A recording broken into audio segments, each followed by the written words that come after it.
আজকের আলোচনার দ্বিতীয় হাদিস, এই হাদিস একটু ব্যতিক্রম, কারণ যতগুলো হাদিস এসেছে এইরকম ভাবে আল্লাহর নবী কোনোদিন ডাক দেয়নি।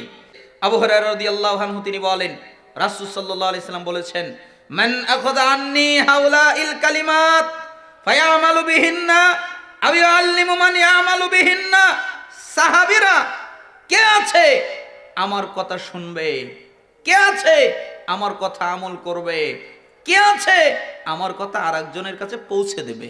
কয়টা ডাক দিলেন? তিনটা ডাক। কে আমার কথাটা শুনবে?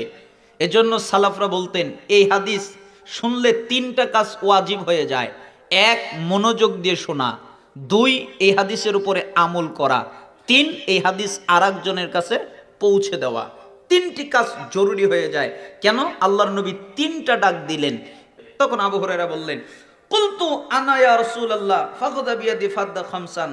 আল্লাহর নবী আমি আছি তো, আপনি যে বলবেন আমি তা গ্রহণ করব, আপনি যে বলবেন আমি তা আমল করব, আপনি যে বলবেন আমি তা আরেকজনের কাছে পৌঁছে দেব। এই কথা যখন বললেন, আল্লাহ রাসূল সাল্লাল্লাহু আলাইহি ওয়াসাল্লাম আবু হুরায়রার হাত ধরলেন, এরপর গুনে গুনে 5টা কথা বললেন। তিনি বললেন, তোমরা যদি 5টা কাজ করো আল্লাহ তোমাদের 5টা পুরস্কার দেবে, 5টা দামি পুরস্কার। এক, ইত্তাকিল মাহারিমা তাকুন আবাদান নাস। তোমরা কি আল্লাহর ওলি হতে চাও? তোমরা কি আল্লাহর ইবাদত গুজার বান্দা হতে চাও? তোমরা কি আল্লাহর বন্ধু হতে চাও?